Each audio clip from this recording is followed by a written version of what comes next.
Hello and welcome to another episode of Ain't It Scary with Sean and Carrie.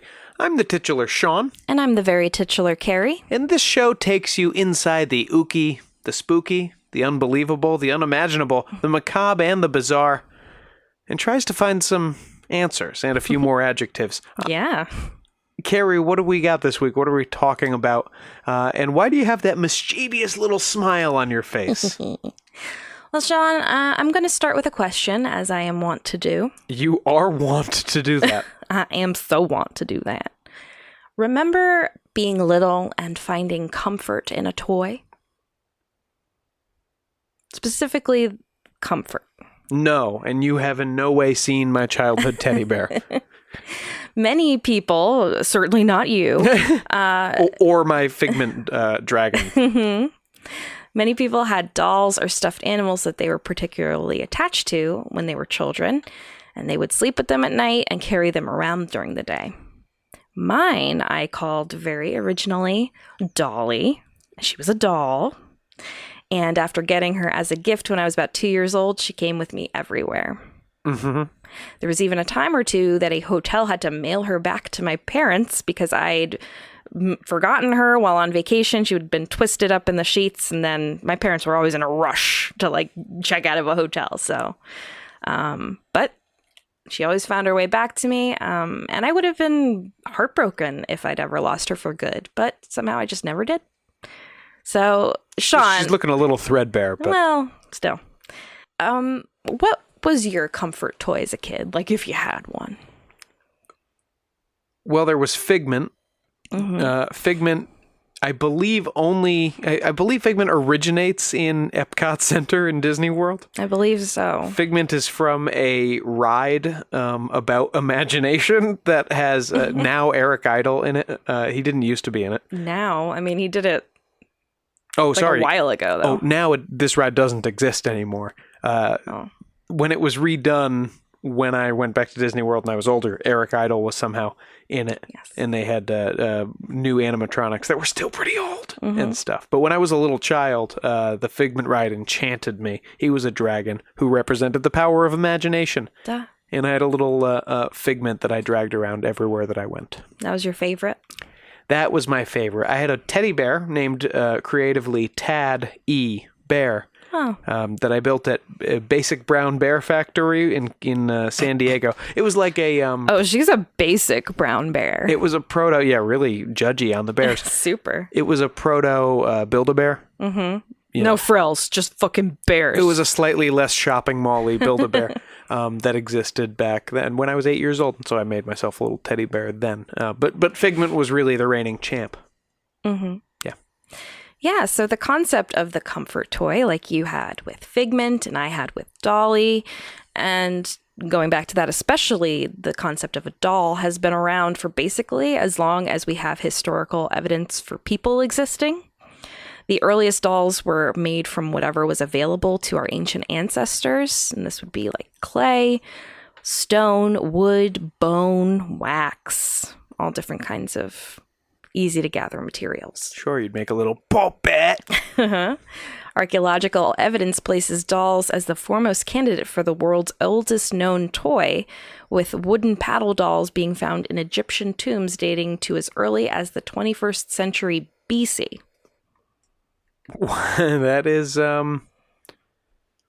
that's a pretty old doll. What do you mean a paddle doll? Like they just put a couple eyes on a paddle? Is it also the I think oldest? it was probably like a thin kind of... That has to rank pretty high among oldest paddles as well. Sure. Technically. You would think. Dolls with movable limbs and removable clothing that you could swap in and out date back to at least the year 200 BC. Greek dolls have been discovered that were made of clay and articulated at the hips and shoulders, and rag dolls have even existed since early Roman times, with examples of these being discovered dating back to 300 BC. What about real dolls? Oof. Wow. Not really you want. Now, why is the idea of dolls so... creepy? Yes, but also historic, Sean. Why is it a seemingly instinctual thing for us humans to play with little versions of ourselves? I think for little children and especially little girls, I don't know if that's a cultural, social thing or just a natural, biological, social, you know what I mean? But kids, and especially little girls, emulate what they see their parents doing, and what they see their mom doing might be taking care of babies, other babies. And so it seems like the adult thing to do would be having a little person of your own that you take care of. And so I think all kids want that immediately. Kids also love playing house. They love doing things that they don't realize yet aren't actually fun all the time. Right. Yeah, I mean, you nailed it pretty close. Derek Price, PhD, the associate professor of psychology at Wheaton College, and also child development expert, has said that the probable reasons behind this cultural obsession with dolls is as lofty as the survival of the species and as immediate as brain cell growth. Basically, as you mentioned, children love the way their parents relate to them, cuddling and feeding and taking care of them, so they do the same with dolls in the parent role. They feel comforted by being held by their parents, and so they hold their dolls in the same way to replicate this secure feeling, and they end up feeling secure from it. Mm-hmm. Babies begin to recognize themselves in mirrors and photographs sometime around or after age 2, and then will eventually begin to recognize aspects of themselves in dolls and relate to them in an empathetic way. Yeah, and this is just anecdotal, but I notice very small children, very small girls will call dolls baby. They don't call it doll. They go baby. Mm-hmm. Unlike stuffed animals, which provide comfort and are recognized as not human because these are animals or fantastical creatures, dolls generate a specific empathy in us because they're made in our image, like Adam from God. Or Eve from Adam. Ooh. Taking care of dolls strengthens nurturing skills in children and helps them work through strong emotions, giving children a crucial but subconscious measure of control over their lives, which is something they don't even realize they need or want. Yeah, and then in high school, they give girls the ones that can die so they won't get pregnant. Yeah. So that's another way dolls teaching us things. Come into play. Uh-huh. As children get older, doll play continues to encourage the development of social skills and even the imagination, giving children a simple, creative outlet for imagined scenarios and stories. They can act them out through these dolls. Through all these things, children, in a way, begin to understand how to care for others, and then basically understand how to keep humanity going. So dolls, great. Who cares, right? Dolls weren't and aren't always just playthings, Sean. Are we going to talk voodoo dolls? Well, for basically as long as these items have existed as toys, they've also existed as items with spiritual and ritual values to a variety of different cultures. Basically for the same reason that children love dolls, because they are in the image of people. The use of an effigy to perform a spell on someone is documented in African, Native American, and European cultures. And like you mentioned, we all know the practice of sticking pins in voodoo dolls, which is popularly associated with African American hoodoo folk culture. Right, but that's also kind of exaggerated and dysmorphed by the time it gets to that idea of stabbing sure. a doll with a needle. Mm-hmm. Now we get to our real topic today, because here, with these haunting dolls, is where the stories of haunted dolls begins. Curses placed on others. So along with being part of our instinctual growth as humans, we might also have an instinctual fear towards these objects because even our ancestors have seen them used for ill. We might have an instinctual fear of them because, I don't know, don't you think there's just a natural uncanny valley thing with dolls? Well, I think us humans are conditioned to be unsettled by things close to human, but not quite there. Yeah. And as you mentioned, we know that as the uncanny valley. Close to human, but not quite. That's why a lot of people are creeped out by CGI characters in film, like Tom Hanks in The Polar Express. Uh-huh. All 6 characters he plays, or whatever horrible thing. Well, there's a deadness behind the eyes that signals to us that this thing is not human or alive. But it's the fact that it's so close that really unsettles us. Right. If you have a fear of human-like figures, that's called automatonophobia, which is something I kind of have. because I'm personally freaked out by ventriloquist dummies. Well, you read Goosebumps as a child. That's why that is. Okay, it was a light up book. It lit up in the middle of the night. It had red eyes. It was scary. But yes, that's why. What was that, Night of the Living Dummy 3? I don't know. Eyes. Yeah, it was a special edition. Like you'd open it and it goes, "Wah!" And like the eyes light up and it screams. Very fancy. It was while I was sleeping, Sean. So who opened the book? So something looking like a person and talking like a person. That felt like a very specific anecdote. Well, it's true, though. That's why I'm scared of ventriloquist dummies. While not being alive, that's the upsetting part. So this is part of the reason why these stories that I'm about to tell you give me a little extra shivers. So let's begin. Can't wait. First, we'll discuss possibly the most famous haunted doll of all time. Give her an A. Give her an N. Annabelle. Give her an N. Give her an A. Yep. Give her a B. Okay. Give her an E. Give her an L. I guess I'm not going to go through the whole thing. I only had a couple more letters. I know. Yes, Annabelle. Thank you. She actually has a weirdly special place in our heart because our second date was to see the movie Annabelle Creation in theaters because it was either that or The Dark Tower. And you couldn't even bring yourself to watch that for maybe getting a little action. No, absolutely. No, never. It would have, I would have had no interest in going up the shirt after seeing Stephen King's work butchered like that. Yes, but it's all for the best because His masterpiece even. Yes. Our first kiss was that night, so maybe haunted dolls just get you feeling super romantic. Yeah, something like that. Annabelle is yet another story related to our home state weirdo heroes, Ed and Lorraine Warren. And eventually we'll get through all of these peripheral stories before we get to cover the people themselves. And I know we've been promising that for a while, but trust me, it'll be a whole deep dive. You got to buckle up for Ed and Lorraine. Just save the white lady, save Amityville. I feel like we'll have to do it like in two perspectives, yours and mine, and kind of combine them. I think that's what we're going to have to do. Well, you know they're liars. Currently, Annabelle is housed at the Warrens Occult Museum in Monroe, Connecticut.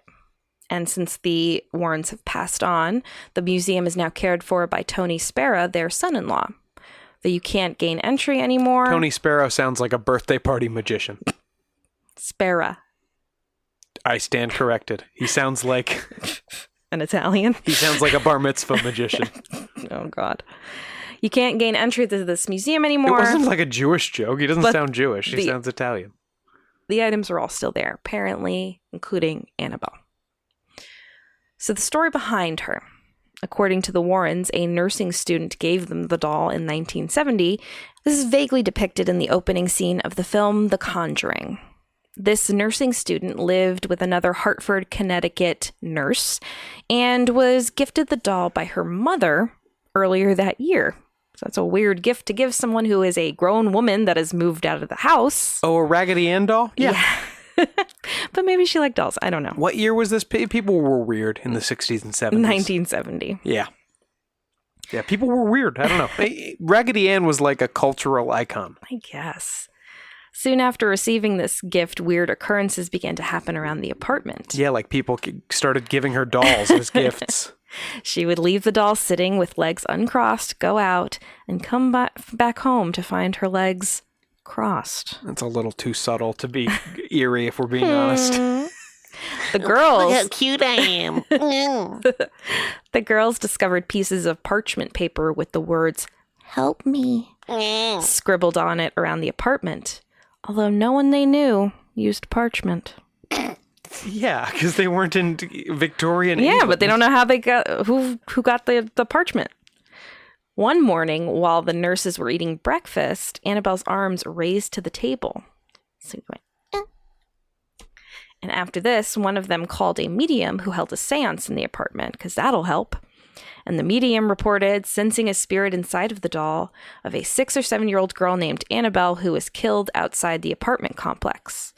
Now, various stories that I found say that her body was found in the field where the complex once stood, or she was killed outside of the complex in a car accident.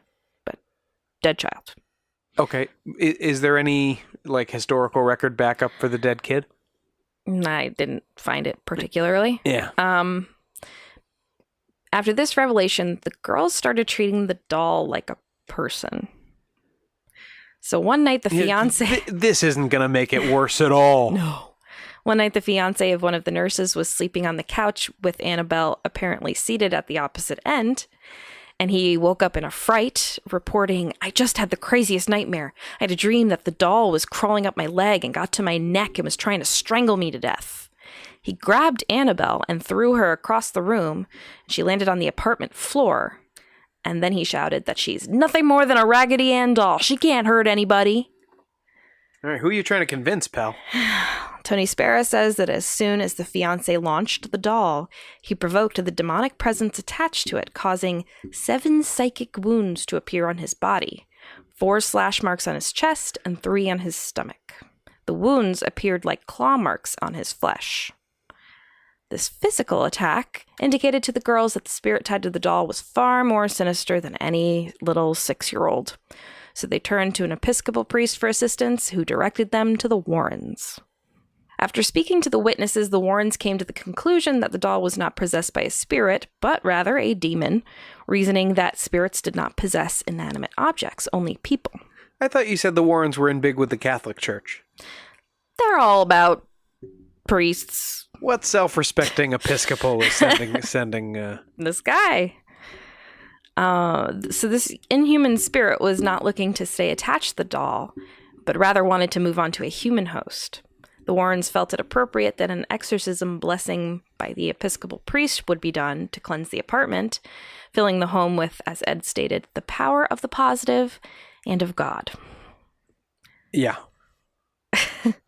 At the girls' request, the Warrens took Annabelle the doll with them when they left, promising not to take the interstate in case the evil entity still possessed the doll.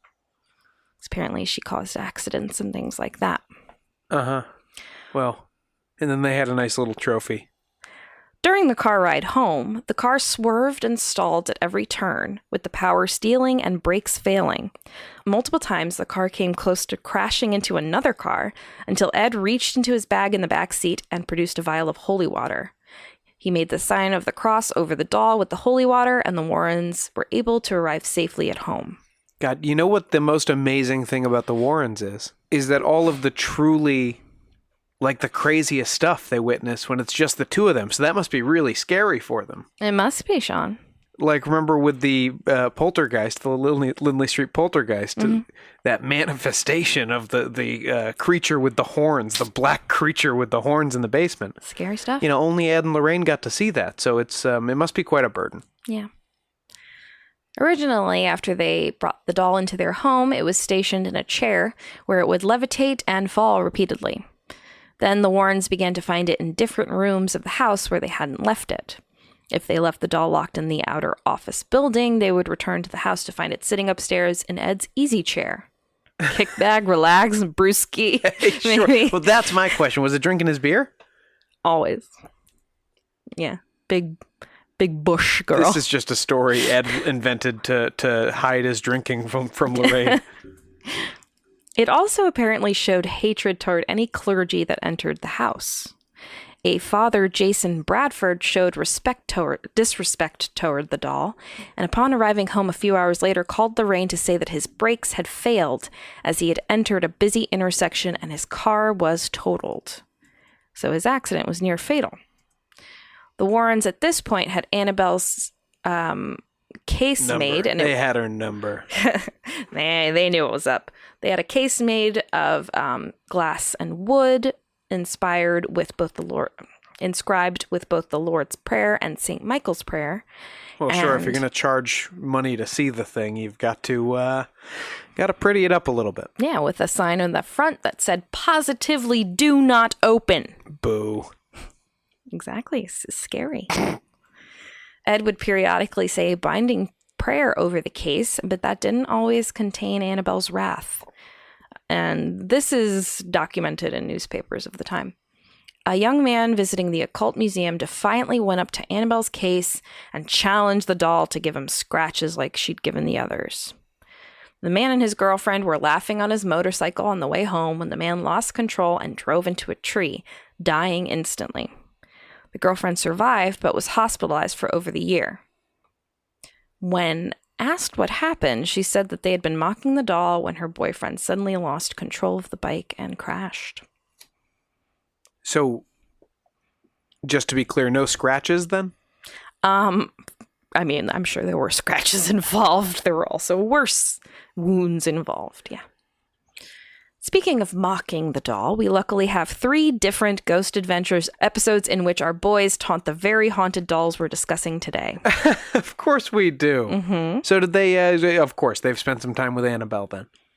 Yep. In the first one... how many motorcycles did they crash? Well, in Zach Bagans' life or just in this episode? I don't mean before you start. I'm not asking you to explain before the show started. That's TBD. So Zach and crew are filming their Halloween special in Zach's new haunted museum, full of all different allegedly haunted and cursed items, like the Warrens' own museum. Tony Spera brought Annabelle to the museum for this occasion, saying he wants to show as many people as possible in the Ghost Adventure audience that evil still exists. Zach develops an interesting bond with Annabelle. Well, he's sensitive, don't you know? Yeah. I'll give you anything you want. Can I please just hold her once? You are playing right into the hands of the demonic. Well, she wants me to grab her, Tony. She wants me to. It's trying to tempt you, but you're stronger than Yeah, that. but there was a moment there where I was sitting next to it, and it was just like I was connected to her. Of course. That whole moment, I felt nothing but goodness and just happiness and sadness. There was no evil. You're not alone, Zach. It is inside of you. So, as you heard, Zach was repeatedly warned not to touch Annabelle. Yes. So what do you think he's going to do? Don't open under any circumstances, I think, is on the box. He touches the doll. Did he touch it? Yeah. Don't touch the doll. Okay. Do not touch doll. Okay? Yeah. Because if you touch the doll, Zach, you're going to be in spiritual danger. When I said that doll could flash it on somebody, he did. So he touches her. And he ends up on the floor. And Tony Spera removes Annabelle from the room. Because he's pissed that Zach touched her. Right, because it says on the box not to do it. Well, she's sitting on a chair at this point. But he's like, just don't touch her. He uses like oven mitts to put her down and stuff like that. Hey, do you think these guys have planning meetings before each episode and go like, okay, this week, Aaron, you're going to be the guy who gets possessed by the ghost and scares the rest of us and goes, I don't know what's happening, but I feel this. Aww. And this week, Zach, you're going to be the guy. Zach's always the guy. Oh, I feel sick and mad and I just want to touch her. He's always possessed by stuff. He always gets so angry. Funnily enough, some paranormal world drama began between Tony Spera and Zach Bagans after the episodes aired, with Tony publicly accusing Zach of fakery and Zach posting on Facebook that, among other annoyances, Tony also demanded first-class air tickets only for he and Annabelle. I'm sure Annabelle would have been extra demonic if she had to fly coach. He demanded a first-class air ticket for a demon, LMAO. So that's petty and fun. That it is, and also you paid first class fare for a demon. Who's getting played here, Zach? Exactly. Zach reflected on the Mystery Science Theater style show he hosts with his crew, Ghost Adventures Screaming Room. Right. That he still thinks the entity possessing Annabelle left the doll's body and is now roaming free in his haunted museum, increasing activity in the museum since then twofold. Yeah, that Ghost Adventures Screaming Room show is... Just them watching old episodes talking about him. The pandemic has borne some cursed fruit. That's all I'll say. One last funny story related to Annabelle comes from my own recent memory and, of course, Snopes. Back in August of last year, a rumor started to spread on social media that Annabelle had supposedly escaped from the Occult Museum in Monroe. Bro. Many of those who believed and spread the story commented that it made sense considering what a shit show the year 2020 had already been. Like, of course, the demon doll escaped. Right. Tony Spera posted a video with Annabelle snug in her case to quell the fears of the general public, saying, Annabelle did not escape. Annabelle's alive. Well, I shouldn't say alive. Annabelle's here in all her infamous glory. She never left the museum. That was his exact words, the whole... Yes. Alive, well, not alive. Very cute, Tony. So Snopes traced it back to a mistranslation of an interview with Annabelle actress, also named Annabelle Wallace, on a Chinese language social media site where she explained that she had escaped from the Warrens Museum. She said something about running, like going for a run or something, and that was mistranslated as escaped. And then it was mistranslated that it was the doll Annabelle, not the actress Annabelle. So that's where people were getting their info. So in the end, when I go for a run, I feel like I need to escape. Right? I wouldn't. I can't relate. Oh my God. It makes a lot of sense that this funny little story captivated the public. And after 3 Annabelle movies, clearly it still does. As Lorraine Warren told USA Today. There are 3 of them? Yeah. Which one did we see? The second? I think it was the second one. So yeah, there was another the one after? prequel one, but it was the second one. And you're not talking about The Nun. That's a whole separate thing? It's a separate thing. Boy, oh boy. As Lorraine Warren told USA Today, looks are deceiving. It's not what the doll looks like that makes it scary. It's what has been infused within the doll. Evil. And usually a fat check for Ed and Lorraine.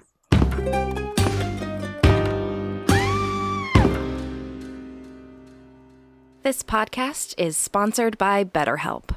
Lots of things are a struggle right now. School, work, even something as simple as going to the grocery store. It could feel overwhelming. But one thing that shouldn't be overwhelming is accessing mental and emotional care. That's where BetterHelp comes in. BetterHelp is the leader in online counseling with over 4,000 licensed counselors on the site and over 500,000 people who have gotten counseling to date. The mission of BetterHelp is to make professional counseling accessible, affordable, and convenient, so anyone who struggles with life's challenges can get help anytime, anywhere. I've been using BetterHelp for the better part of this year, and honestly, I don't know how I would have gotten through 2020 without it. And, of course, Sean and Poe. When I need to talk to my counselor, I can just text her and I can schedule chats, phone calls, or video calls for longer sessions. This means I have flexibility to set a session during the week, or during busy weeks, I can just shoot her a message here and there when I have time. Take control of your mental and emotional well-being. BetterHelp is a great place to start. For 10% off your first month subscription of BetterHelp, go to our podcast link at www.betterhelp.com/ain'titscary and see how good it can feel to push past the struggle and find hope in a new day. That's www.betterhelp.com/AINTITSCARY for 10% off your first month of BetterHelp. Get professional counseling anytime, anywhere, because you deserve to be happy.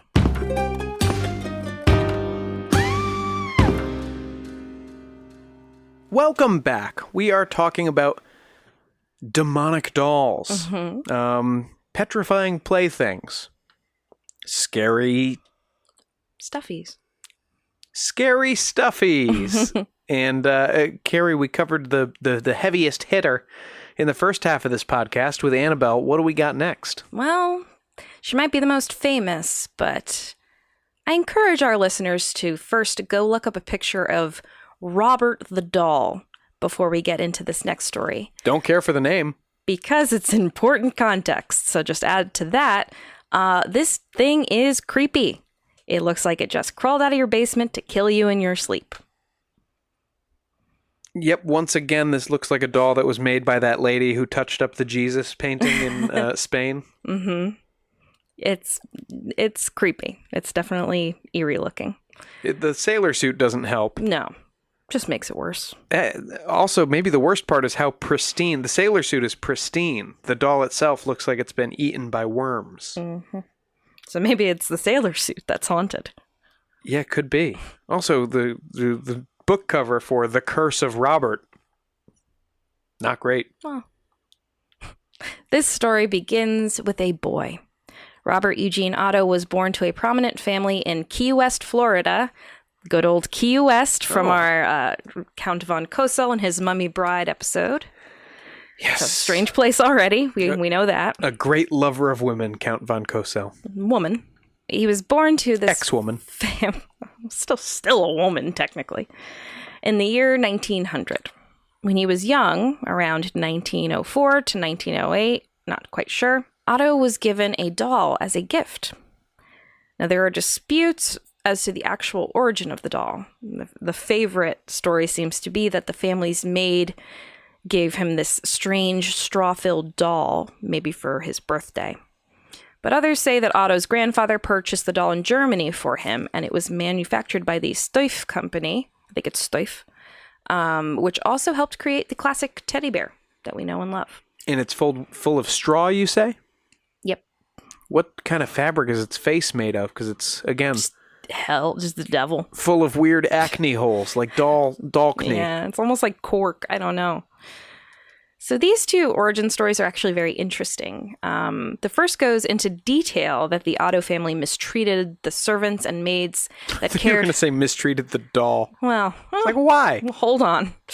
The maids that cared for their large manor house, which is now known as the artist's house, and one maid was caught using voodoo and fired, but not before giving the doll to young Robert. And of course, she had already cursed the doll. Of course. Duh. Now, if you find the grandfather story... Wait, cursed the doll in revenge for the firing that hadn't happened yet? I think she was fired. She's like, get your things. And then she's like, well, take this doll. Let me curse this doll real quick. Yeah. You know how you're constantly accepting presents on behalf of your children from recently fired staff. I mean, it could have gone either way, probably. She was using voodoo either way. If you find the grandfather story more plausible, that's even weird as well, because it's thought that the doll was never actually intended to be a doll, like a playing doll. That if it was made by Stoif, it was manufactured to actually be part of a clown or jester window or shopping display. So That's somehow makes it worse Yeah. and creepier. Yeah, so no wonder the thing is so creepy looking. Yeah. No matter how he got it, though, Robert Eugene Otto became quickly obsessed with this doll. And I can't emphasize, he was obsessed. The boy was. Yes. He took the doll everywhere with him, which wasn't necessarily easy because it was 40 inches tall. So it wasn't like It just was a my-size Barbie. Yeah. I think those were 42 inches. Yeah, I had one. Yeah. It was my height. So just imagine carrying that around. It's bizarre. And he gave the doll his first name, Robert, and took the name Eugene or Gene instead. And I've heard over time that he did this because Robert was, quote, the doll's name. So he had to go by his middle name. How old was Gene? He was still in single digits when he got the doll. Okay. Either 1904 to 1908, and he was born in 1900. So this is just run-of-the-mill creepy kid to me. Sure. But the Otto family and their servants would often hear Gene in his bedroom having a conversation with a completely different voice. Yeah, I hear you do that all the time when you're talking to the dog in the other room. No, it was like a different voice would respond to him. Yeah? I never say, well, mommy, I would like some snacks. It's more like, I want you to listen. did you want a snack? And then silence, and then I get him a snack. Anyway, loud, violent commotions would be heard coming from Gene's bedroom on an almost nightly basis, with furniture being overturned and toys ripped apart. When a parent would come to see what was going on, Gene would be cowering, huddled on his bed in fear. He only ever had one response as to what had happened. Robert did it. The Ottos didn't quite believe a doll could have done all this. Yes. But sometimes they would hear an eerie disembodied giggling around the house, and some passersby outside of the house claimed to see a small doll moving from window to window. If household items turned up missing, Gene blamed Robert. Something found broken, it was Robert. Due to the escalating issues with Gene and his attachment to Robert, the doll was eventually moved to the attic, where it remained for several years. It's like how we can't trust Poe with a ball. Mm-hmm. Just like that. Out of sight, out of mind, right? Sure. Now he won't drop Robert the doll behind the couch anymore and bark until I have to goddamn get up and go get it. Yep, that's what we're talking about. The Ottos apparently said they heard Robert moving around the attic area frequently and giggling in the middle of the night when there was no one else up there. So that's great. Jean moved away from Key West to study at the Academy of Fine Arts in Chicago and traveled overseas to study and paint in Paris. It was there he met his wife, Annette Parker. Annette was a brilliant pianist that had once even given a command performance for the King of England. So she was a fancy lady. Wow. They married in May of 1930, and after Annette finished her studies abroad, they moved back stateside, living in New York for a few years. But then when Jean's mother became ill, he brought Annette back to Key West to live and take care of her.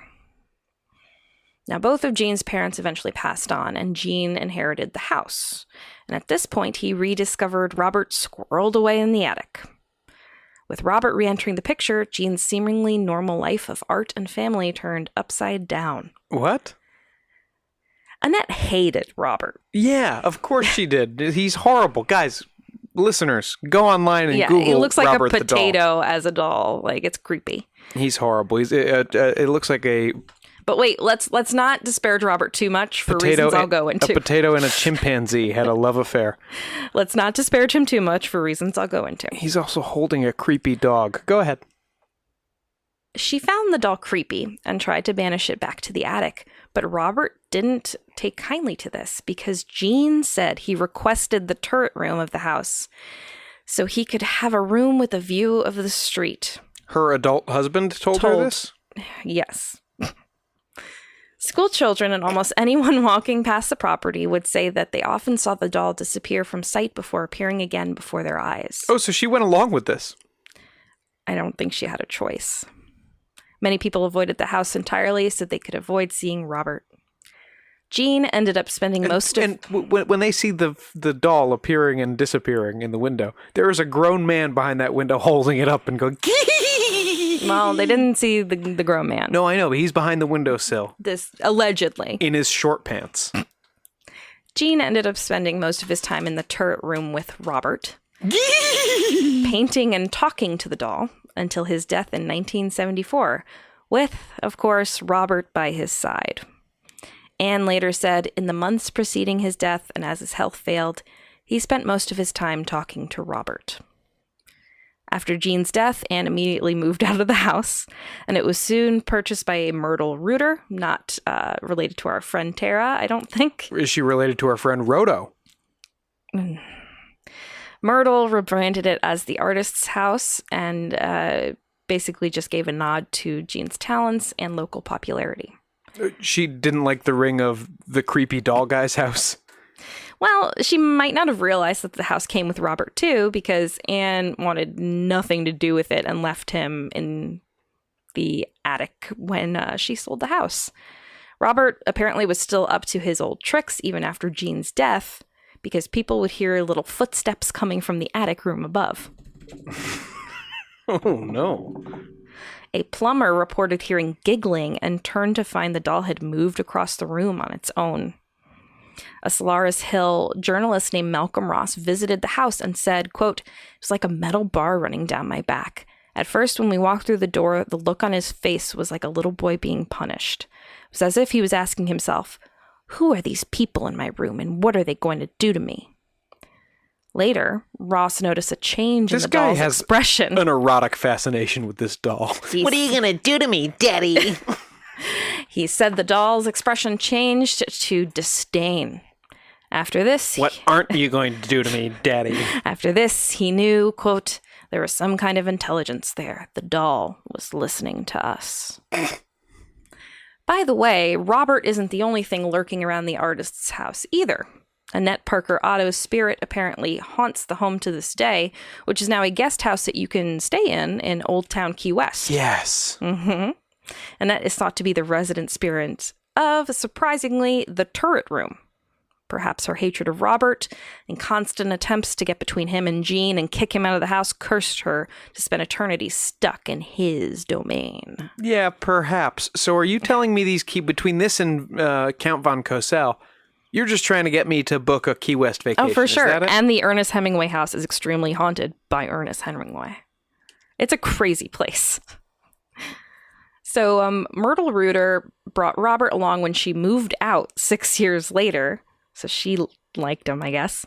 and in 1994 donated Robert to the Fort East Martello Museum, claiming he, quote, moved around the house on his own and was haunted.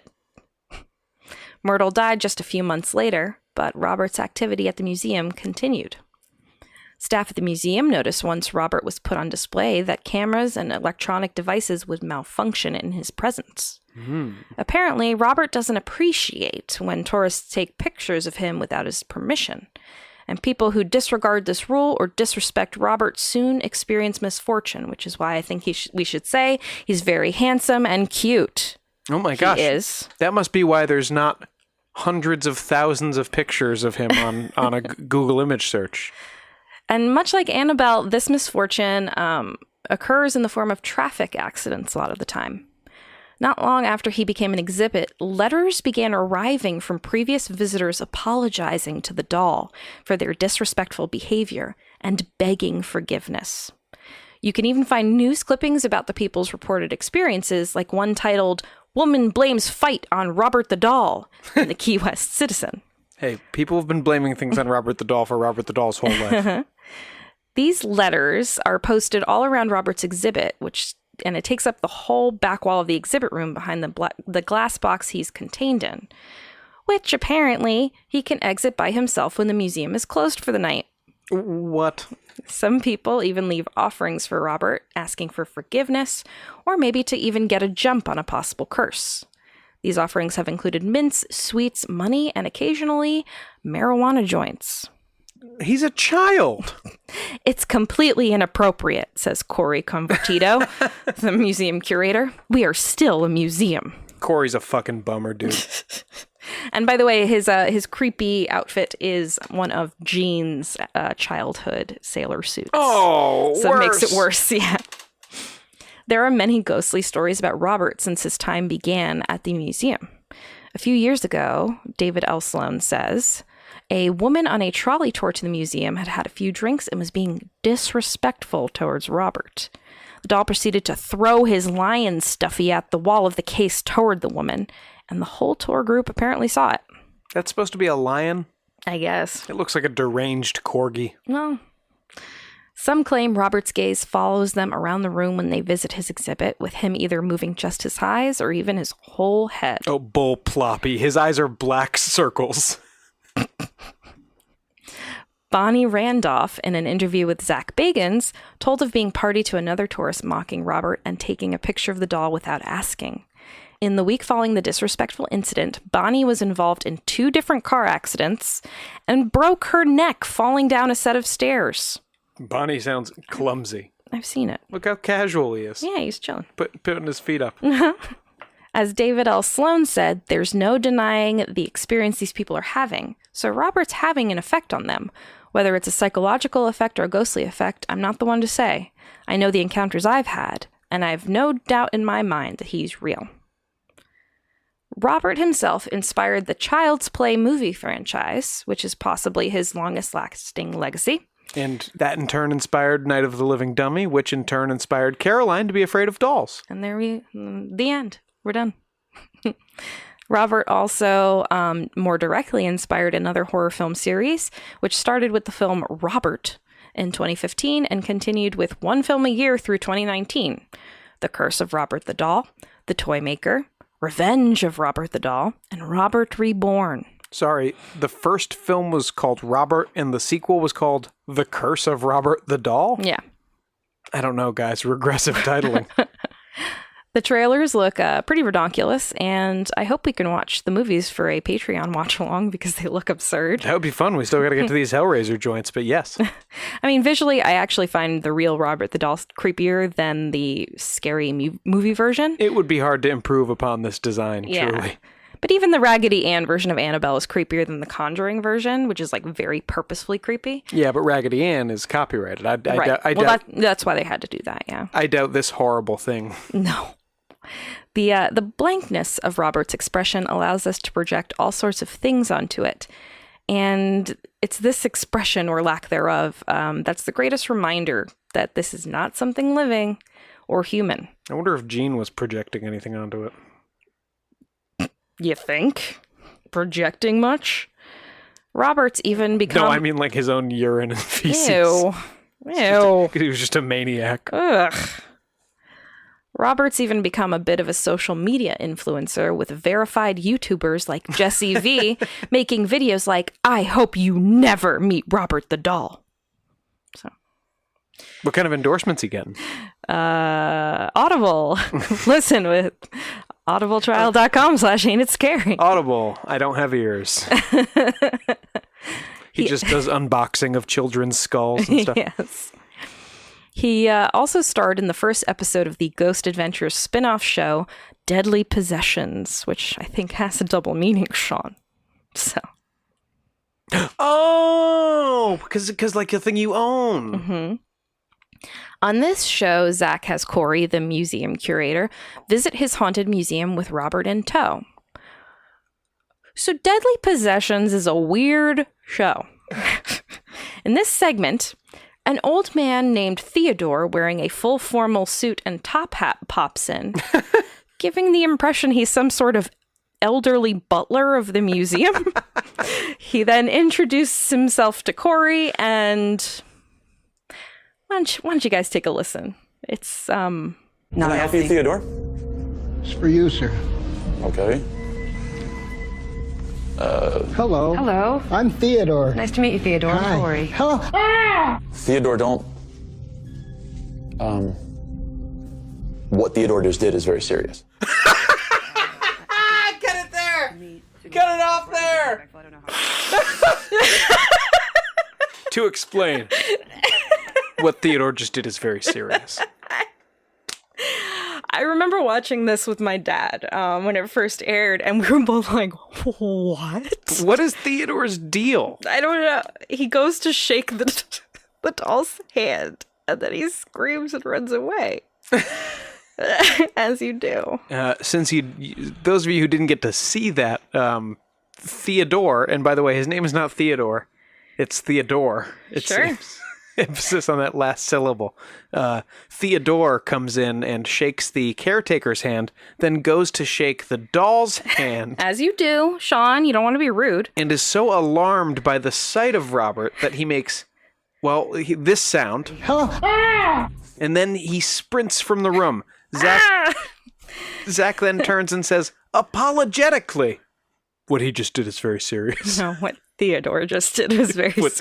What Theodore just did is very serious. Mm-hmm. That's amazing. So Robert definitely influences some high strangeness, for sure.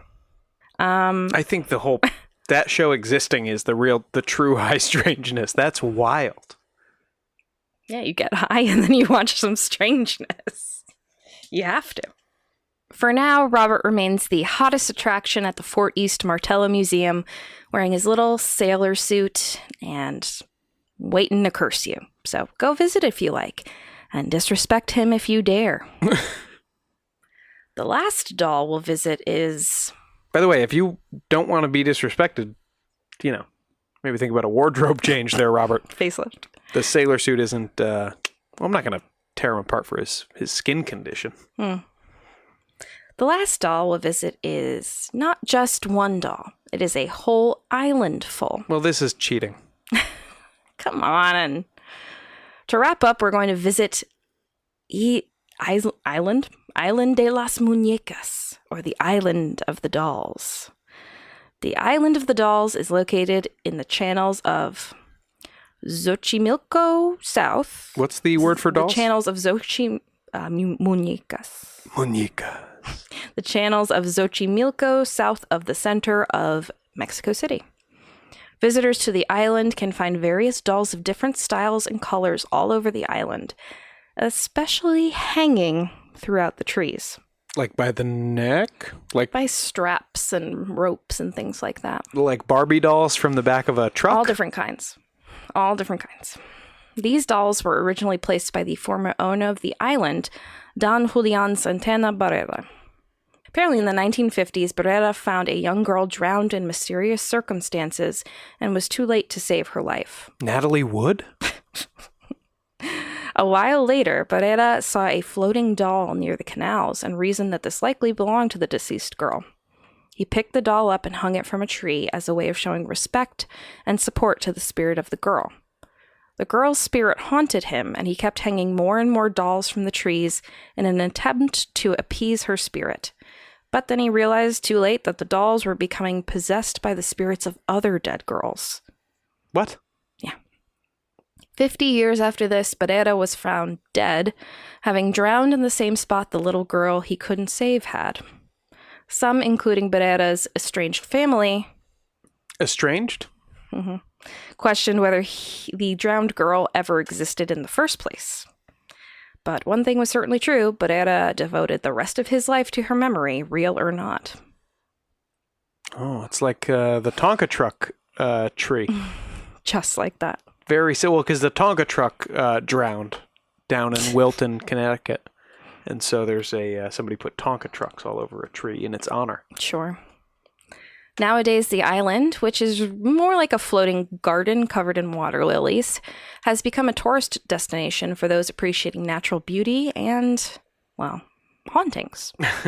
It's the largest doll collection in the world, according to the Guinness Book of Records. And some visitors to the island place offerings around Barrera's favorite doll, which he named Augustinita, in the hope that they will receive miracles and blessings. Well, this is a much less creepy doll. I thought the Island of the Dolls would be the creepiest story. It doesn't look great. It's creepy. They're all like rotted dolls hanging from the trees. So that's creepy. And then the island is reported to be extremely haunted. So aside from the spirits of the drowned girl and Barrera himself, all the other spirits that possess the dolls are reportedly still there. There are tales of the dolls whispering at visitors, moving their heads, limbs, and eyes, and coming to life at night. Naturally, because these stories and the island's natural creepiness, the Ghost Adventures boys simply just had to visit. Of course they did. During the boys' first walkthrough, their tour guide tells them about some of the eerie things that reportedly have happened on the island. This is the oldest doll. This is the very first doll. One. Yeah. This one here, this one here, this one here. What about them? They move. They have seen them How move. much? A lot? También se mueve como cosas. They all move in a very particular way. It's not like they move just one arm or one eye. It's like the whole body, you know? There's one doll that makes this like crying sound, like she had batteries. That's creepy. Wow, they move like the whole body, not just one eye or one arm. Mm-hmm. Almost like the air is moving them or something. You know? Like the The air itself. of possession. Like, wouldn't it be creepier if a doll just moved one eye? Yeah. Probably. That would be your movie special effect, would be one eye following. Later, the creepy factor increases just as the boys set up a camera in the, quote, possessed doll shed, which is something I want in our future home. Well, that's where you're going to set up the camera to catch something creepy, is the possessed doll shed. Mm-hmm. Ready? No, I'm not ready for this. Oh! Whoa! Bro! Come here! Oh my god. Oh my god. One of them's laughing. Oh my god. Oh my god, bro! Holy So, I mean, that was undeniably the sound of a child's laughter. yeah, one of the dolls started just over and over giggling at them. Oh, okay. Mm-hmm. So yeah, that's a big nope from me. I mean, I don't care if you believe in like hauntings or possessions or whatever, but creepy dolls laughing in the middle of the night in the dark in the woods is a no. Sure, it would I would definitely prefer it not happen to me. Yeah, sure. It'd be creepy if I was there. Still, though, you totally want to go to the Island of the Dolls, right? Sure. And if any of our listeners would like to visit the Isla de las Muñecas and the Possessed Doll Shed, you can book your own boat tour and take a nice little trip there. Fantastic. I mean, I'm in. Where is this again? This is Mexico? Mm-hmm. So that's it for right now on haunted dolls. But I'm sure that if any news relating to haunted dolls comes up, I'll be the first to tell you guys. So yeah, what do you think, Sean? I think I'm booking a trip to Key West so we can go visit Robert. Hell yeah. That's my boy. Mm-hmm. But don't insult him, please. Well, Carrie, he looks like a chimp stuffed with hay. Don't tell him that. With acne.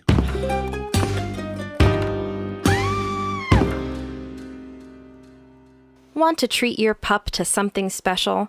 When you visit www.barkbox.com/ain'titscary, you can receive a free month added to your plan when you sign up for a 6 or 12-month subscription. That's an extra month of 2 fun toys, 2 full-size bags of treats, and a tasty chew at no additional cost. Recent box themes have included Home Alone, Lick or Treat, and A Night at the Squeakeasy. Poe loves trying out new toys and treats, and he was psyched to get a BarkBox. Your pup will be too. So sign up at www.barkbox.com/ain'titscary for a free month added to any 6 or 12-month subscription. That's barkbox.com/ain'titscary. Give your furry friends something to bark about. BarkBox, Carrie purchased, Poe approved.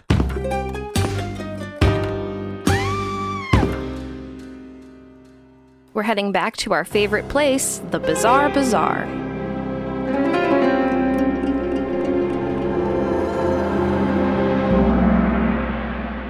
Making the rounds in the news this past week is the possibility that science has finally solved the mystery of the Dyatlov Pass incident. Sorry? The Dyatlov Pass incident. Oh, okay. Of course. Never mind. I've heard all I need to. In short, this is a 1959 event where 9 people headed into snowy Russian wilderness to hike and were never heard from again, and their bodies were found weeks later in bizarre shape, some in a baffling state of undress. Some of their skulls and chests had been smashed open, others had eyes missing, and one lacked a tongue. Well, you would think animals ate them, right? Well, it's been a mystery ever since what exactly happened to the Dyatlov Pass hikers. Some of these things might have been animals after the fact, but it doesn't seem like anyone died from an animal attack. Yeah, they probably died from hypothermia. That's why they took their clothes off. Stop. Some theories have included aliens, Yeti, military tests, weather anomalies, murder, and more. Murder by what? Just murder, Sean. Murder by nudity. Russian authorities stated in 2019 they believe the deaths were all due to an avalanche. Some scientists felt that this didn't explain all of the strangeness around the incident and kept on searching for an answer. Johann Gaum, head of the Snow Avalanche Simulation Laboratory at EPFL in Switzerland. Cool gig. Very specific gig. Told National Geographic that he was inspired by how well the movement of snow was depicted in the 2013 Disney movie Frozen. Okay. And he asked its animators how they pulled this off. He then modified the film's snow animation code for his own avalanche simulation models with the intention of simulating the impacts that avalanches would have on the human body. So a little darker than Elsa saying, "Let it go." He's trying to rough up some corpses. He came to the conclusion that slabs of fast-moving snow could have absolutely caused the blunt force trauma injuries experienced by the hikers. Now, what happened after the avalanche is speculation, but the current thinking is that, hurt but still alive, the team cut themselves out of the tent and ran toward the tree line a mile or so down slope. It's likely that the more able-bodied survivors dragged the injured out of the smothered shelter in an attempt to rescue them. But most of the group died of hypothermia, and others may have succumbed to their injuries. So they probably didn't die from the first impact of the avalanche, but they died soon after. Gaum thinks the explanation his team presented is far too straightforward for public tastes, however. Yeah. People don't want it to be an avalanche. It's too normal. Conspiracy theories surrounding the Dyatlov Pass incident will likely stick around well into the future. Of course, because there's no one, anything where there's no survivors, right? There's no one to go like, I saw this happen. So there's always going to be that, yeah, but that's not such a crazy thing. Like, a small number of people walk into dangerous wilderness and then they die. Mm-hmm. You don't always need something crazy to explain that. I think if this was an avalanche of this size, it would have been a freak event that hasn't occurred since. In this area. Sure, because all the snow already fell that time. No, you can get continuous avalanches, especially in global warming times, Sean. So this would have been a very rare event either way. But yeah. Interesting. Mm-hmm. You know what else is rare? Aliens. Silence.